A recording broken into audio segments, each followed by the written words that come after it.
Maya Paldo, Pampanga, magandang araw Central Luzon. Ako po si Justin Dizon at kayo po ay nakatutok dito sa CLTV Balitaan. Araw ho ng Miyerkules ngayon, September 28, alas 10:01 na ho ng umaga. Ito mga kabalen, mga karehiyon, konting paalala lamang ho mula ho ngayong araw. Mapapanood na ang CLTV Balitaan tuwing alas 10 ng umaga. Live po tayo sa ating CLTV Facebook page, sa ating live streaming at syempre ho sa Free TV Channel 36 at sa mga cable partners natin dito ho sa Central Luzon, maging sa Signal, nationwide ho yan, Channel 115. Samahan niyo ho kaming bantayan yung iba't ibang kaganapan dito ho sa Central Luzon. Kaugnay ho syempre dito ho pagbangon ng ating rehiyon mula ho sa pinsalang dulot ng Bagyong Karbing at yung iba-iba pong mga kaganapan na ating binabantayan, yung mga news team natin, nandyan ho sa iba't ibang lugar at maya-maya makakasama ho natin sila. Narito pong mga malalaking balitang ating nakalap ngayong umaga. Ito ho, yung DepEd naglabas ng bagong alituntunin sa paggamit ng mga paaralan bilang evacuation site at COVID-19 facility.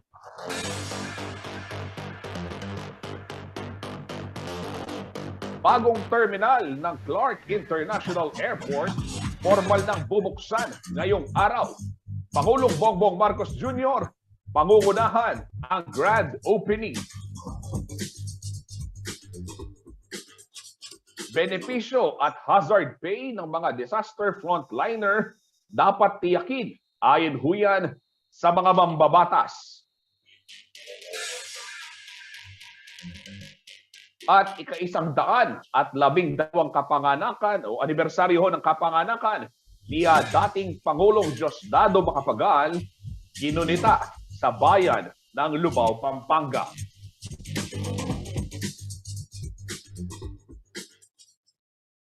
Ito, tuloy-tuloy ho tayo sa ating mainit na balitaan ngayong Miyerkules ng umaga. Sumikat na ho yung haring araw. At kaugnay ho niyan, ito yung mga nasa evacuation site. Malamang marami na hong nakauwi dahil kahapon, yung mga nakausap po nating mga opisyal at yung mga pamilyang inilikas ay nagsimula na nga po magpauwi. Itong mga evacuees dahil humuhupa na yung level ng tubig sa iba't ibang lugar. Gayon din, itong syempre pagbuti ho ng panahon. Pero kaugnay ho niyan, nagpaalala po ang Department of Education o DepEd sa mga local government unit na ang mga pampublikong paaralan sa kanilang nasasakupan ay maaari lamang gamitin bilang immediate evacuation site at hindi po pang matagalang tirahan para ho sa mga apektadong pamilya o di kaya naman ay individual. Ito po ay alinsunod doon sa DepEd Order number 37 Series of 2022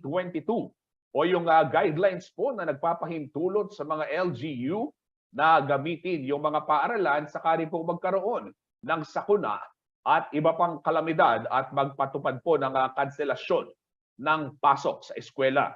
Nakasaad ho sa naturang guidelines na hindi dapat tumagal ng higit sa 15 araw. Ayan 2 linggo o higit 2 linggo, 15 araw ang paggamit po ng mga paaralan bilang evacuation site at hindi rin maaaring gamitin ang mga pasilidad nito bilang pangmatagalang tirahan ng mga evacuees.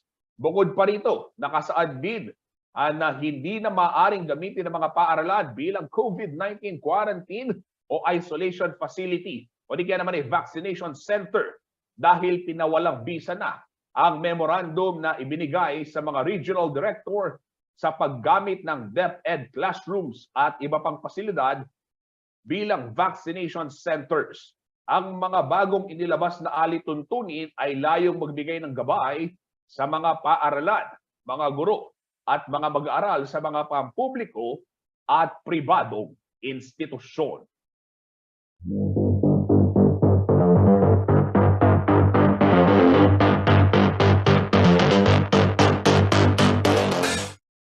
Ito mga kabalen, nabalitaan natin kamakailan lamang itong kasagsagan ho ng Bagyong Karbing ay ito hong patrol vehicle ng Barangay Kupang dyan ho sa bayan ng Arayat, Pampanga ay nahulog sa dike matapos pong tangayin ng malakas na hangin. Ito po yung pinag-usapan kasi ho natin nga kanina, yung benepisyo ng mga frontliner. Ano? Alam naman ho natin na tuwing may kalamidad, yung mga barangay personnel, isa ho yan sa mga talagang nangunguna sa mga rescue operations. Isa ho yan sa mga nangunguna doon sa pagpapaalala sa ating mga kababayan kaugnay ho ng mga dapat gawin para matiyak ang kanilang kaligtasan.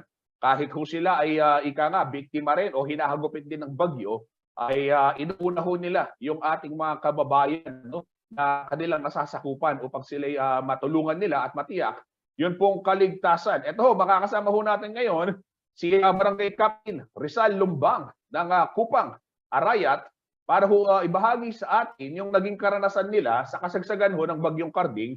Ito, pakita natin sa ating mga screens yung sasakyan. Ano? Kap, magandang araw po at welcome ho sa ating programa, ang CLTV Balitaan. Kumusta ho kayo? Ay, naka-mute pa si Kap. Kap, pa-unmute lang po, Kap.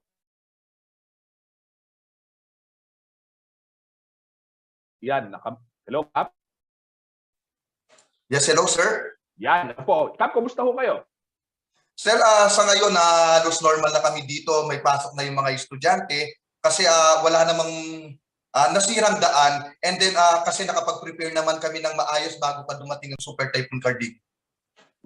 Kap, itong nakita nating litrato diyan sa social media, itong nahulog yung inyong sinasakyang o yung inyong patrol vehicle sa dike. Pwede ho bang pakikwento sa ating mga kababayan, mga tagapanood, ano yung nangyari para at least maramdaman nila, makita ho nila ano yung ginagawa ng ating mga barangay frontliners tuwing merong bagyo, gaya ho nitong Bagyong Karding? Sir, during our rescue operation, merong tumawag sa amin ng 12 a.m. Then, mga kabarangay namin sa mga high-risk area na kung saan hinihingi nila ang aming tulong to rescue. And then, nung bababa na kami, kasi diki yung sa amin, nung pagbaba namin ng photon namin, sa sobrang lakas ng hangin, ayun, tinangay yung aming photon. Sa kabutihan naman, wala namang nangyaring masama, wala namang nasugatan. Yun nga lang, talagang damage yung photon namin dahil rumampas siya sa dike. Sa mga oras na ito, Kap, walang nakasakay dyan sa patrol vehicle, Yes, sir. Nakababa na kaming lahat.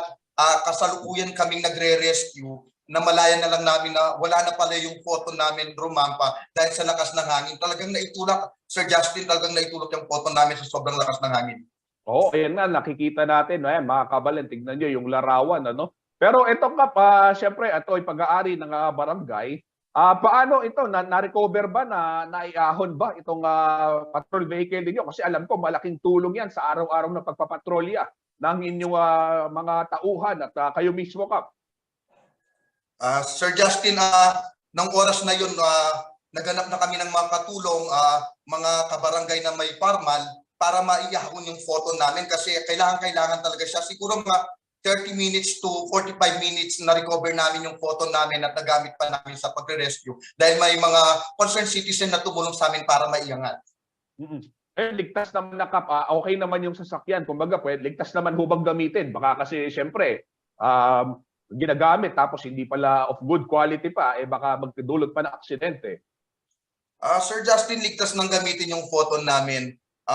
Naipagawa na namin, na paayos na namin kasi dahil nga kalamidad, kailangan talagang nakahidya yung kabukasan din pinagawa namin para magamit na ng mga kabarangay, lalo na yung mga nangangailangan talaga ng tulong ng agaran. Opo. Kap, pakikwento nga sa atin, tuwing na merong bagyong ganyan, sino-sino ho yung nakakasama ng ating mga barangay officials? Halimbawa ho, kayo bilang isang barangay kapitan dyan sa bayan ho ng Arayat, sa barangay Kupang, sino-sino ho yung bumubuo ng tinatawag na barangay disaster, yung BDRMO, at paano ho yung nagiging proseso ng inyong operasyon? Sir, meron kaming BDRRM members. Ako yung head, meron akong mga sangay, andito yung mga non-government organization, yung mga member ng church, member ng school, meron din kaming mga kabataan members, and then yung mga BPATs ko, and then BHW. Yung mga BPATs ko, Sir Justin, sila yung bumubuo para sa rescue operation.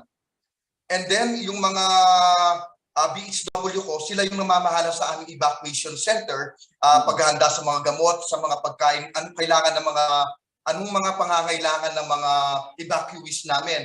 And then yung mga youth na mga individual youth na nagbobolontaryo na tumulong, kasama namin sila, nagmo-monitor ng Pampanga River, kung gaano na ba ito kataas, kung kailangan na bang evacuate yung mga tao. Yon, tulong-tulong kami, meron kaming kanya-kanyang mga role na dapat naming i-perform during typhoon. Kaya handa kami. Opo. Napakadami ng ng responsibilidad ng mga kagaya ho din yung nasa lokal na pamahalaan, partikular sa barangay. Pero ito Kap, maitanong ko lang kasi isinusulong nga ngayon sa Kamara, no, sa mga mababatas, yung dapat iyakin daw yung mga disaster frontliners, kabilang ho dyan, yung mga miyembro ng BDRRMC, dapat maayos yung kanilang mga benepisyo. Ito ba Kap, ano ho yung masasabi nyo dito, lalong-lalo na, alam naman ho natin, hindi naman ganun kataasan yung nakukuhang allowance pa nga, yung mga tanod natin, yung mga patrol natin, ano? Pero Sir Justin, yes po, ang opinion ko lang dyan sana, when it comes to disaster, sila sana dahil sila yung frontliner, sana meron silang mga benepisyo na kanilang maaasahan. What if kung ano yung mangyaring masama sa kanila, kung gusto yung kanilang pamilya. Kasi kahit nagseservisyo yung mga yan, merong mga pamilyang iniwan sa tahanan yan. Merong pamilyang naghintay kung uuwi pa bang ayos yung kanilang ama, yung kanilang asawa. Meron din silang pamilyang nagwo-worry sa kanila kung kumusta ba sila. Paano kung may nangyaring masama or worse, yun nga, mamatay sila. Ano ba yung benefits nilang makukuha sa barangay? Yun yung ayos sa gobyerno. Yun yung hinihintay namin, Sir Justin. Kasi lalo na yung mga BPATs ko, yung sahod nila, allowance lang pala, magkano lang. Pero binubus nila yung buhay nila during the typhoon. Andyan sila, umahangin. Yung iba masarap yung tulog, yung mga kabarangay, yung mga ordinary citizen masarap yung tulog. Pero kami, nasa daan kami para tumulong, nakahadya. Hindi namin alam kung anong mangyayari sa amin. Basta ang nasa isip namin is makatulong. Yun nga lang, sana meron kaming sapat na benepisyo, lalo na yung mga frontliners natin. Mga insurance, kung may nangyari sa kanila, sino magpapagamot, meron bang magbibigay ng tulong sa kanila. Yun yung hinihintay namin, yung assurance na kahit may mangyaring masama sa kanila, merong aasahan yung pamilya nila para tumulong. So eto Kap, yung mga sinasabi ninyo, talagang sumasalamin doon sa estado ho ng ating mga kababayan, kasi eto ho ba ibig sabihin nito, halimbawa yung mga BPATs, yung mga pag rumoronda sila, pag sila ay magpapatrolya, lalo na sa panahon ng kalamidad, wala silang kumbaga additional allowance na natatanggap. Yung regular na tinatanggap na lamang nila, yun na ho ba yun, Kap? Sir, aside sa tinatanggap nilang allowance during sa mga bagyong ganyan, sa mga kalamidad, meron naman kaming konsiderasyon. Kami sa barangay, pinag-uusapan namin yan sa session kung paano namin sila tutulungan. Parang dinadagdagan namin yung allowance nila. Parang hazard pay nga. Ganun, binibigyan namin sila, and then binibigyan din namin sila ng mga iiwan sa pamilya. Habang wala sila, binibigyan namin sila ng mga pagkain for that day. Para at least umalis man sila, kasama namin silang rumoronda, at least safe yung pamilya nila na meron silang napagandaan. Ayan, napakaganda ng mga proyekto pala niyan at naway pamarisan din ng ibang mga barangay. Kap, pensahe na lamang ho sa ating mga kababayan at syempre yung panghuli, yung panawagan ho din nyo bilang mga barangay frontliners, Ayun nga, ang panawagan ko lang, lalo na ngayong marami ng kalamidad na dumadating, sana mas maganda yung mapagandaan. Kasi kung napagandaan natin yan, prepared tayo, sigurado kung wala mang casualty, nababawasan natin yan. Kasi napagandaan na natin Then kapag nagre-rescue na tayo dahil handa tayo, iilan na lamang yung mga kailangan nating i-rescue, iilan na lamang yung mga kailangan nating tulungan dahil napagandaan natin. Okay, maraming salamat po, Kapitan Rizal Lumbang ng Barangay Kupang, Arayat, Pampanga. Kap, mag-iingat po kayo at regards dyan sa ating mga kabalen dyan sa Barangay Kupang, Arayat. Sir, thank you din po. Thank you. Ayan o, mga kababayan, narinig ho natin si Kapitan Rizal Lumbang ng Kupang Arayat at yung kanyang naibahagi ay yung talagang first-hand experience, ika nga, no? Karanasan ho ng mga barangay frontliners na sila isa sa mga unang umaalalay sa ating mga kababayan sa panahon po ng kalamidad. Gaya ho ng kanilang panawagan, ito hong sinusulong ng ilang mga mambabatas naman sa Kamara at sa Senado ay yung sapat na benepisyo. Yan ho yung ating tatalakayin naman sa pagbabalik ng CLTV Balitaan.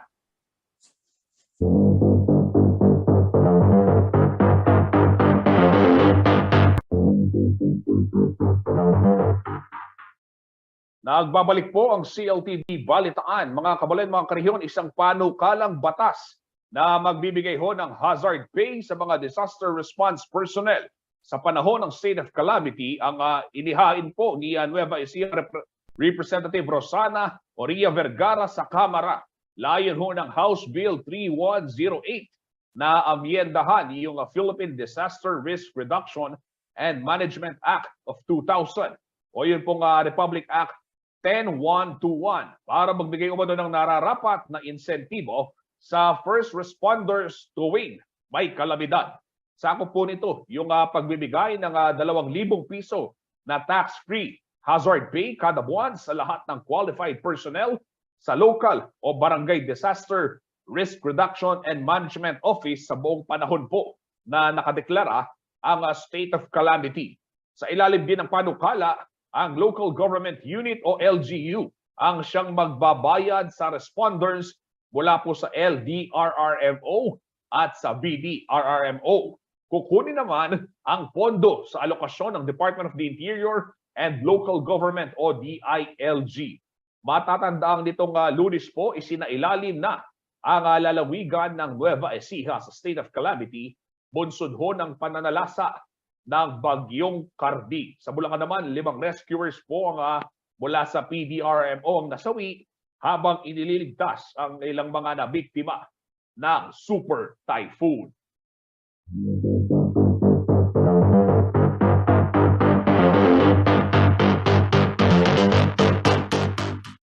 Kung sa may Kamara ho o sa Kongreso, sa lower house, ay may nagsusulong dyan si Congresswoman Ria Vergara, ganyan din ho sa Senado. Ayon ho kay Senator Joel Villanueva, dapat tiyakin ang mga benepisyo ng mga frontliner na humaharap sa iba't ibang kalamidad at sakuna.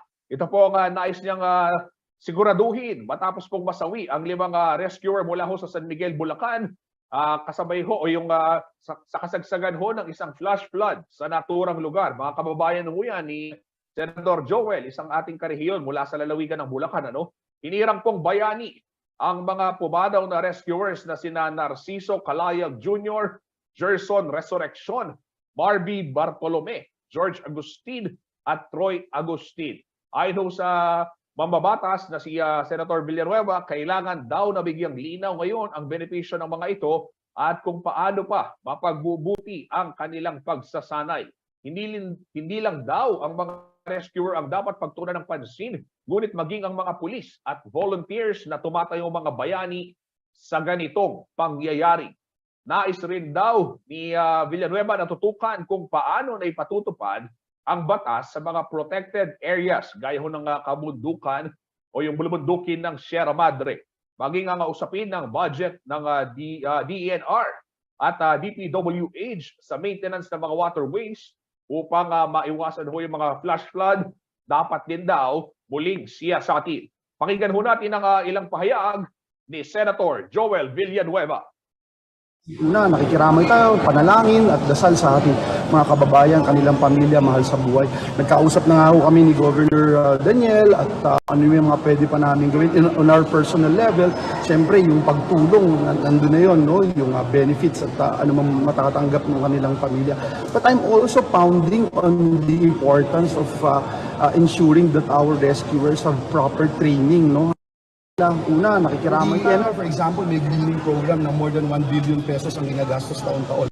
So tingnan natin ito, baka kailangan dagdagan, baka kailangan masiguro natin kung saan napupunta yung pondo at malaman natin kung ano pa yung mga programs na maaari natin gawin para siguruhin na yung ating bundok Sierra Madre at ang mga kapaligiran natin ng nature na aalagaan natin gusto.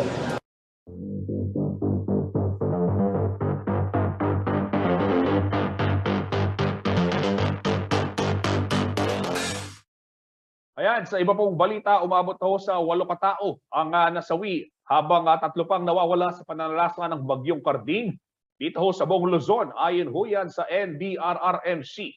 5 ho yung mga nasawi mula sa Bulacan. Ito ho yung mga nabanggit natin kanina, mga rescuer ho ng Provincial Disaster Risk Reduction and Management Office. Sila po ay natagpuang patay sa bayan ng San Miguel matapos pong tangayin ng flash flood.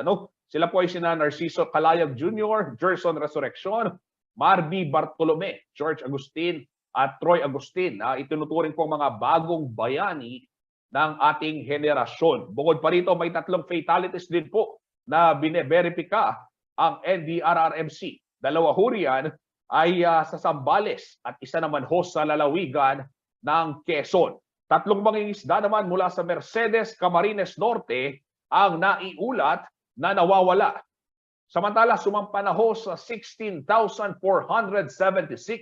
na pamilya o katumbas ho ng higit 60,800 na individual ang mga apektado ng pananalasa ng bagyong Karding sa Luzon. Sa pinakahuling datos ho mula sa National Disaster Risk Reduction and Management Council, dito pong Martes, September 27, mula umanong mga naturang pamilya sa 948 na barangay mula ho sa Ilocos Region, Cagayan Valley, Central Luzon, Mimaropa, Bicol, Calabarzon at Cordillera Administrative Region.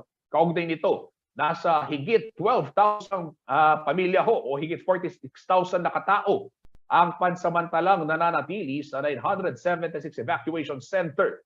Habang yung iba po ay nakauwi na sa kanilang mga tahanan o di kaya naman piniling makituloy muna sa kanilang mga kamag-anak. At batay ho sa ulat ng MDRRMC, 74 na insidente po ang pagbaha ang naiulat, 70 barangay ho sa Central Luzon at 4 naman sa Calabarzon.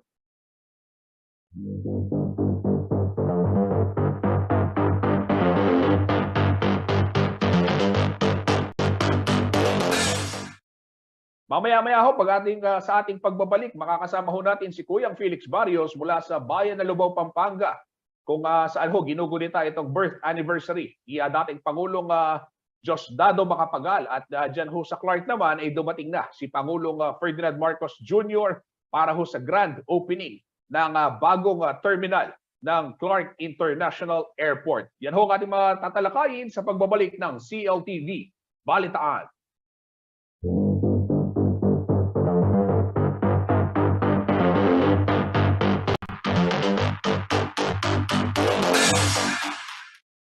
Nagbabalik po ang CLTV Balitaan. Sa puntong ito, silipin ho natin yung pinakahuling kaganapan dyan sa Clark International Airport kung saan formal hong binuksan yung bagong terminal. At nandyan na ho sa naturang paliparan si Pangulong Ferdinand Marcos Jr.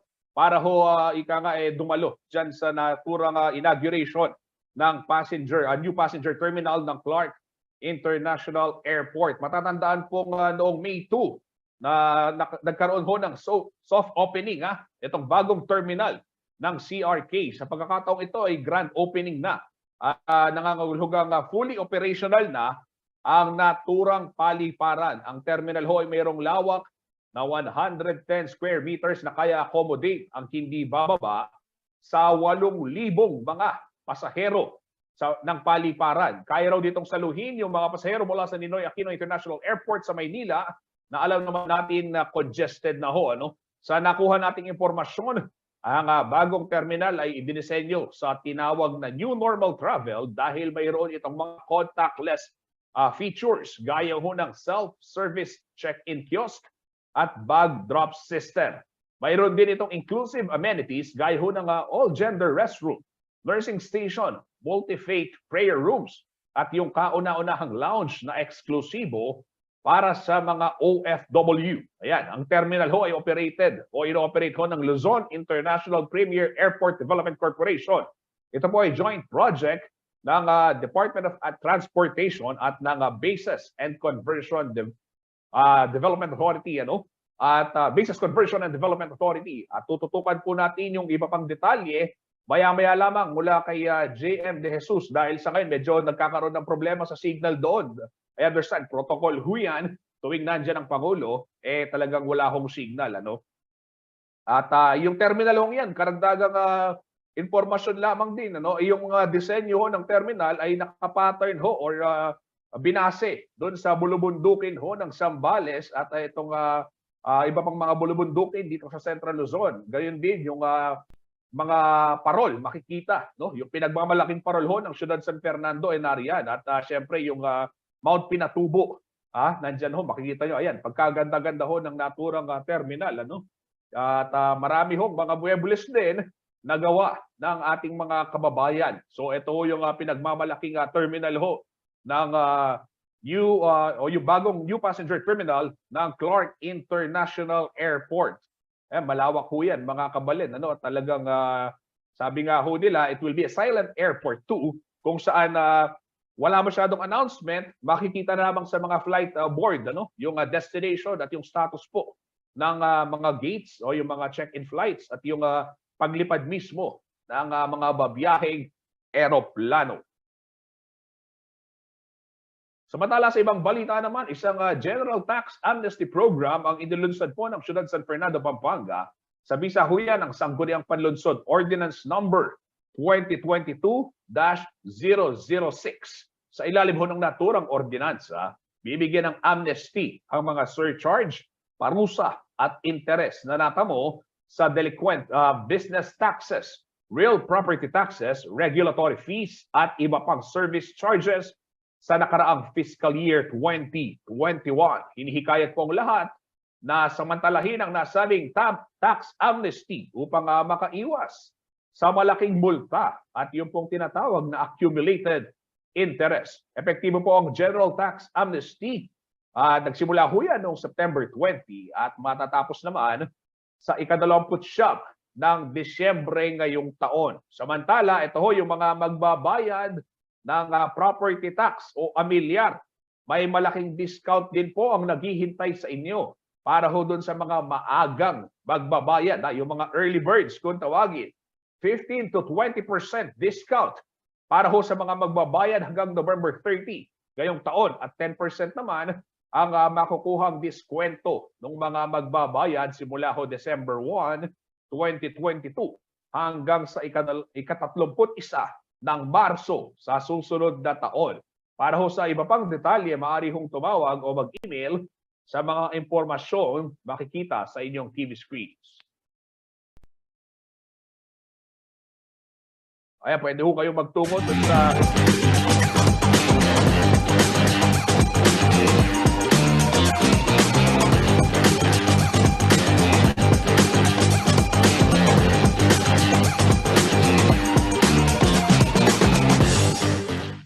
Ayan, kaugnay nga ho nung balitang yan, pwede ho kayong magtungo sa page ng City Information Office ng San Fernando, Pampanga para ho malaman yung mga updated announcement, kaugnay ho nitong tax payment o yung kanilang tax amnesty na ibinibigay o inaalok ho sa mga Fernandino at doon sa mga nagnenegosyo ho dito ho sa ating lugar.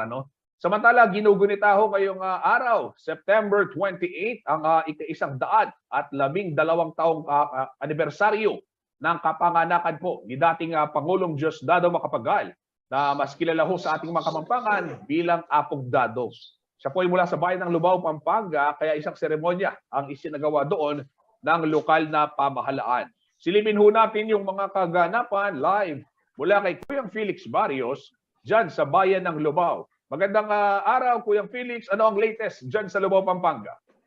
Magandang araw, Kuya Justin. Nandito tayo ngayon dito sa Lubao, Pampanga. Gaya ng sinabi mo, andito ako ngayon sa loob ng kubo kung saan ay lumaki ang tinatawag nating apondado na naging unang kapampangan na Pangulo dito sa Pilipinas. Ngayon nga ay pinagdiwang ang kanyang 112th birthday ng kanyang kaarawan, Kuya Justin, at may mga panahong pandangal na dumating ngayon kasama ang kanyang apo na si Diosdado Martin Macapagal Salgado na nag-iwan ng mga ilang salita para maging inspirasyon ng mga nanonood. Kuya Felix, sino-sino pa yung mga nandyan? Nandyan ba si dating Pangulo at Congresswoman Gloria Macapagal Arroyo? Saka sa mga palad, hindi siya dumating ngayon, no, Kuya Justin.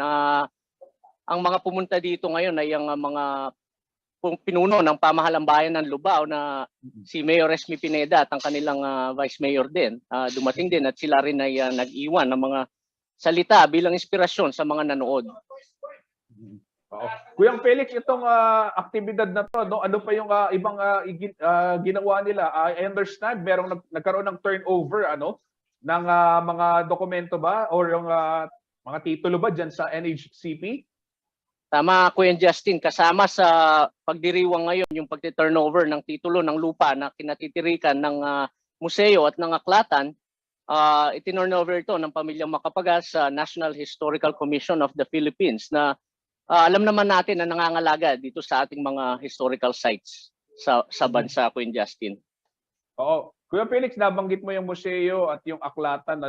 Tuwing kailan ba yan bukas para doon sa ating mga kababayan na nais mamasyal? Kasi alam mo, lalo na ngayong nagsisimula na, actually matagal nang nagsimula, yung pagbubukas ng turismo. Isa sa mga pwedeng puntahan talaga yung mga museo para matuto tayo doon sa kasaysayan. At syempre yung aral ng kasaysayan dapat hindi kalimutan. Ano ba yung makikita at tuwing kailan bukas yung museo dyan? Kuya Justin, yung makikita dito, yung mga, halimbawa dito, itong kubo, no, kung saan lumaki si Apundadong at yung mga aklat at yung kanya mga dating transcripts at makikita rin na mayroon din presidential desk dito sa loob at napakagandang balikan yung history at yung kanya mga habilin sa mga kabataan na hindi hadlang ang kahirapan para makaangat ang isang tao sa buhay. Pagdating naman dun sa pagbubukas ng museo, bukas ito Monday to Friday, Kuya Justin, at makipag-ugnayan lang sila dito sa representative ng National Historic Commission of the Philippines at sila ay tumatanggap ng mga bisita, mga estudyante, especially 50 at a time para raw masundan pa natin yung mga health protocols na itinakda ng ating pamahalaan. Kuya Felix, medyo curious lang ako, interesado lang ako dahil alam mo, medyo nakakahiyamang aminin to. Tagal-tagal ko. Ako isang Kapampangan pero hindi pa ako nakapasok dyan sa loob ng bahay ni Apong Dadong. Pwede mo ba kaming iikot dyan ngayon? Para makita ng ating mga tagapanood. Sige, ikot tayo. Pwede, ano ba Kuya Justin, at ipapaikot ko kayong konti kay Johnny, no? Ito yung mga memorabilia na nandito. Makikita kung ano yung kung paano lumaki si Apundadong at kung paano siya naging estudyante. Ano ang buhay niya bilang isang estudyante at anong klaseng estudyante siya at anong klaseng kaibigan siya. Sa kabila naman, Kuya Justin, makikita mo yung mga, sabi nga, yung mga libro. Itong kubong daw ito ay ni-restore noong 1996 na talagang replika ng bahay na kinalakihan ni Apundadong, yung bahay na ito, at makikita natin na napakaganda ng pagka-restore na ito at ginawa na rin siyang isang parte ng museo. Kuya Felix, may nakita akong parang dyan parang sa may gawing kanan mo ba, yung parang anong tawag dito, may naka-display na ano ba yun? Parang showcase, parang estante. Ano ba yung nasa loob ng estante? Gustong makita rin ng ating mga tagapanood. Yes, Kuya Justin, yung mga estante, ito, Kuya Justin, yung mga record books at mga libro ni Apundadong, no? At mga Kapampangan sarsuelas na nandito rin na isinulat naman ng kanyang ama. At andito naman yung parang nagsasabi, nag-i-explain ng kanyang mga ginawa nung kanyang kabataan. At marami pang excerpt dito, mga kanta, mga tula, mga sarsuela na isinulat din ng pamilya nila. Oo, kasi kilala si Apong Dadong bilang poor boy from Lubao. Siya yung talagang, alam mo yun, mga kabalin, naalala ko lang tuloy, yung aking nabasa noong ako'y kabataan, minsan daw natutulog siya na gutom. At tinutulog na lamang niya yung kanyang gutom. Para sa gayon, the next day, kumbaga, hindi na lang maramdaman yung gutom na yun. Pero naging nagsikap at naging matagumpay.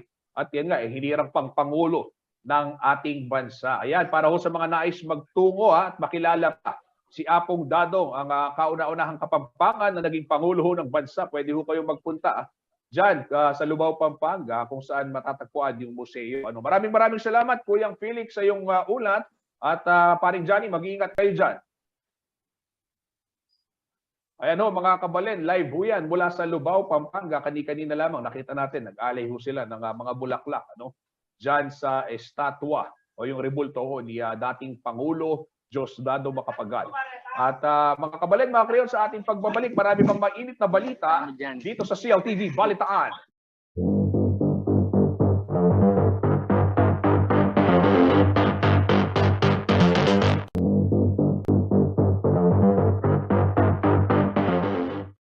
Nagbabalik po ang CLTV Balitaan at sa iba pang mga nangungunang balita. Ito ho, mga kabalen, mga karehyon, para sa lahat ho ng mga miyembro ng Government Service Insurance System at yung mga nagpe-pension ho dyan sa GSIS, maaari ho kayong makakuha ng tinatawag na emergency loan. Ayon ho kay GSIS President at General Manager Vic Veloso, naglaan umano sila ng 4 na bilyong piso para ho sa emergency loan program upang makatulong sa mga Pilipinong naapektuhan ng Bagyong Cardi. Sa ilalim ho ng naturang programa, maaaring humiram ng 40,000 pesos ang mga miyembrong may kasalukuyang balanse upang mabayaran ang kanilang dating emergency loan. Habang ang mga walang existing loans at pensioners ay maaaring manghiram naman ng 20,000 pesos. Ang GSIS emergency loan ay mayroong 6% interest na maaari hong bayaran sa loob ng 2 taon. Samantala, bukas din ho ang GSIS at iba pang uri ng loan o pautang gaya ho ng multi-purpose loan at pension loan para naman sa mga hindi qualified dyan sa tinatawag na emergency loan program. Para ho sa iba pang detalye, maaaring bisitahin po yung kanilang website, gsis.gov.ph.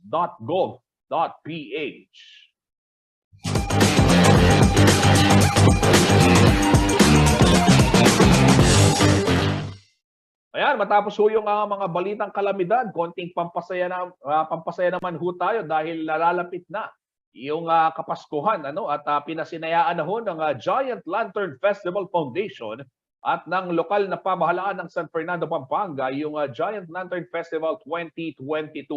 Sa taong pong ito ay balik na umano sa normal ang selebrasyon kung saan magkakaroon ho ng kompetisyon hindi na exhibition at bubuksan ito sa publiko. Ayan, pwede nang manood yung ating mga kabalen live dyan ho sa Robinson Star Mills. Samantala kasabay po ng GLF launching ay pinailawan na rin yung giant Christmas tree sa Robinson Star Mills, Pampanga. Silipin po natin ang mga naging eksena sa ulat ni Jenna Lombang Parungaw.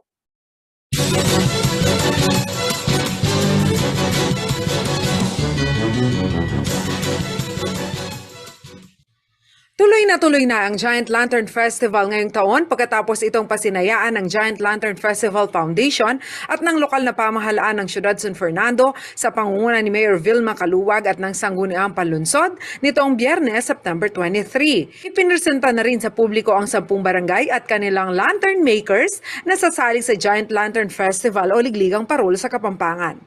Ang mga participating barangay sa taong ito ay ang Barangay Bulaun, Kalulut, San Juan, San Nicolas, Telabastagan, Santo Niño at ang reigning champion ang Santa Lucia. Muli ding sasali ang Barangay Dolores, Del Pilar at Pandaras na ilang taon ding natigil sa paggawa ng Giant Lantern entry. Inanunsyo naman ni Mayor Caluwag na sa taong ito, na unang taon din niya sa katungkulan ay dodoblihin ang subsidiyang ibinibigay ng lokal na pamahalaan sa paggawa ng higanting parol at papremyo sa mga mananalong barangay.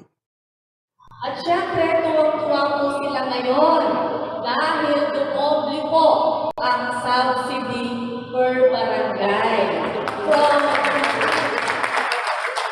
From 150,000, naging 300,000 na po.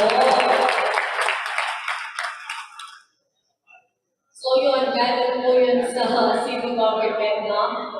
At syempre, yung foundation po, nakiusap po tayo sa kanila para i-upgrade po yung kanilang papremyo na pumayag naman.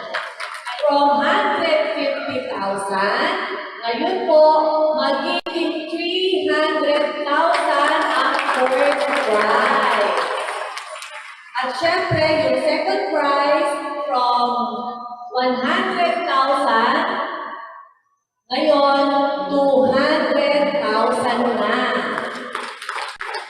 At syempre, yung third prize po, magiging 100,000 na.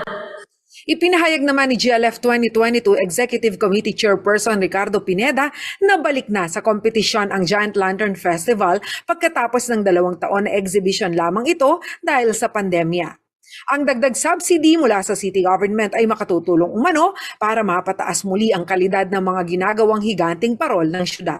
We need to improve the quality of the lanterns, especially yung number of bulbs. So, meron kaming minimum number of bulbs para lalong gumanda at maging makislap yung mga parol ng San Fernando. Bubuksan na rin umano sa publiko ang festival kung saan pwede na silang manood live sa Robinson Star Mills. Wala na rin umanong ipakakalat na tiket dahil ang pagpasok sa venue ay first come, first served na lamang. Kasi nga, in the last 2 years, meron tayong pandemic. So last year, naganap yung festival, an exhibition, with a minimal budget lang. So yung mga lantern makers natin, pinagkasa lang yung appropriated amount na budget. Yun. Para matuloy lang yung festival. Meron tayong magiging bagong setup ngayon when it comes to public viewing. Wala na tayong ilalagay na mga upuan. Ibabalik natin yung nakagisnan natin before na nakatayo yung mga tao. Wala nang VIP treatments dito. Basta first come first serve basis. Isa sa mga participating barangays ngayong taon na puspusan na raw ang paghahanda ay ang Barangay Mandaras. 2017 noong unang sumali ang barangay sa Giant Lantern Festival at ito pa lamang ang ikalawang pagkakataon. Isa umano sa mga naisip ni Barangay Captain Edsel Miranda na konsepto ng kanilang higanting parol ay ang pagtatampok sa hanay na kanyang kinabibilangan ang LGBTQIA+ community. Ngayon, surprise! Iba-ibang kulay ang pasasabugin ko, like the flag of LGBTQ member, because I'm the first gay barangay captain in the history ng city of San Fernando. Kaya kahit maliit yung barangay ko, the small Iray, small barangay, eto, mag-join ulit ako. Samantala, kasabay din ng GLF launching ang pagpapailaw sa higanting Christmas tree ng Robinson Star Mills, Pampanga. Ito ay may taas na 25 feet at naiilawan ng 10,000 maliliit na Christmas lights. This is very important to us simply because we want to give our customers the best during the Christmas season. This is the merriest time of the year, and we want them to experience a very festive mood, a tradition that they will always remember with their families and friends to share with. Nakatakdang mapanood ang Giant Lantern Festival 2022 sa December 17 at magkakaroon ng nightly exhibitions ng December 18 hanggang January 1. Jana Lumbang Parungaw, CLTV News.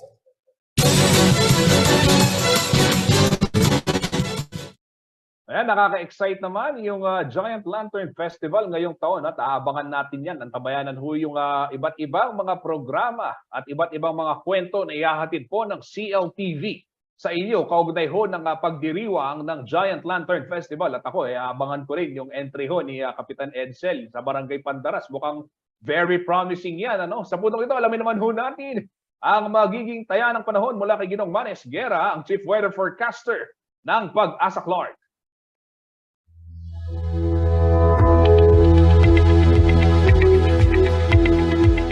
Narito po magiging taya ng panahon sa susunod na 24 oras.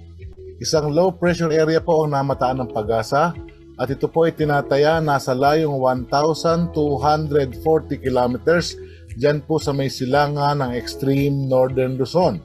Samantala po, southwest monsoon ng habagat pa rin po nakakaapekto, lalong-lalo na po dito sa may kanlurang bahagi ng central at southern Luzon. Kaya po ang Occidental Mindoro at Palawan, magiging maulap po ang papawiri na may mga kalat-kalat na mga pag-ulan, paghidrat at pagkulog, dulot po ito ng habagat o southwest monsoon. Samantala po ang Eastern Visayas at Caraga, maulap din po ang papawirin, na may mga kalat-kalat din mga pag-ulan. Pagkulog po ay dulot naman ng trough ng LPA o extension po ng LPA. Samantala po ang Metro Manila at nalalabing bahagi ng bansa, kasama na po dito ang Pampanga, magiging bahagi hanggang sa kuminsan ay magiging maulap din po ang papawirin na meron lamang po tayong inaasahang mga pulo-pulo mga pag-ulan, pagkulog, lalong-lalo na po sa bandang hapon o gabi. Ito po ay dulot naman ng habagat din at ng localized thunderstorm. So ito lamang po sa ngayon ang mga weather system na nagbibigay po ng mga pag-ulan na binabantayan ng Pag-asa, kaya pinag-iingat pa rin po ang lahat.